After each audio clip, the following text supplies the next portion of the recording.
wardegdeg oo ka yimid magaalada Balad Xaawo halkaasi dagaal ayaa ka socda kadib markii Cabdirashiid Jaran oo dowladda federaalka ee Soomaaliya u magacowday madaxa ugu sareeya ee gobolka Gaday iyo Jubbaland uu ka degay magaaladaasi. Jubbaland ayaa diidaneed garoonka ay xabado ka bilaabatay. Warkaasi oo faahfaahsan ayaan idin hayaa ee ku soo dhawaada muuqaalkan shargaray saaxiibadana u gudbi.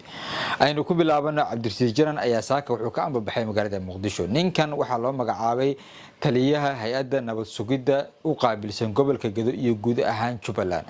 Waxaa halkaasi ka qaaday magaalada Muqdisho helicopter waxaana laga dejiyay garoonka diyaaradaha ee magaalada Balad Xaawo. Ciidamada Jubbaland ayaa halkaasi ku sugay oo doonayay in u diidaan magaalada, laakiin waa ay ku guuldareysteen in ay ka hortagaan diyaaradii waday Cabdirashiid Jaran in ay cagaha dhulka dhigato. Waa ay dhigatay, markii ay dhigatana garoonka waxaa ka bilaabatay xabad u dhaxaysa Cabdirashiid Jaran ciidankii uu watay iyo sidoo kale kuwa Jubbaland iyo kuwa kale oo Cabdirashiid Jaran hore ugu diyaarsanay. Dagaalka markii uu bilowday ciidamadii Jubbaland ee diyaaraddu inay degto diidana waa laga adkaaday waxaana laga saaray garoonka xabadiina waxa ay gudaha u gashay magaalada Balad Xaawo. Haatan magaalada Balad Xaawo ayuu dagaal ka socdaa gaar ahaan saldhigga halkaasi. Waxaa la sheegayaa in ciidamada Jubbaland iyo sidoo kale Cabdirashiid Jaran kuwa taabacsan ay halkaasi si xun xabad isugu wadaan.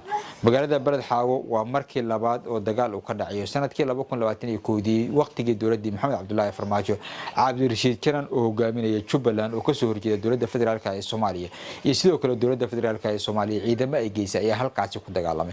Maanta Jaran wuxuu hogaaminayaa dowladda federaalka ee Soomaaliya nise ayuuna madax u yahay halkaasi ayuu mar kalena dagaal ka socda asaga oo u dhaxeeya ciidamada Jubbaland.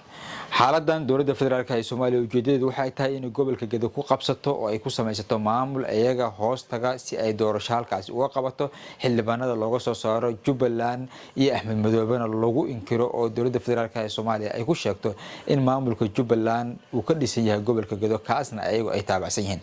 xaaladan waxa ay tahay mid dadka deegaanku ay aad uga walaacsan yihiin in Gaday ay noqoto mid loo soo transfer gareeyo khilaafka u dhaxeeya dowladda federaalka ee Soomaaliya iyo Jubbaland iyo xaaladaha noocaasi ah.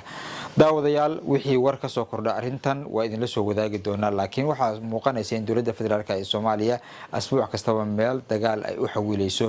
dahar ay daraad ahayd maanta waa Balad Xaawo, waxa ka sii horeysay Raas Kaambooni. waxaa la filayaa in meelo kale ay dhacaan walow waqtigu adkeed ee doorashada ay dhici lahayd lagu taagan yahay dowladuna ay rabto markasta meel kasta in ay gacanta ku qabato xildhibaanadan ay ka soo saarto. muuqaalkan shargare saaxiibadan u gudbi. haddaba adiga sidee kula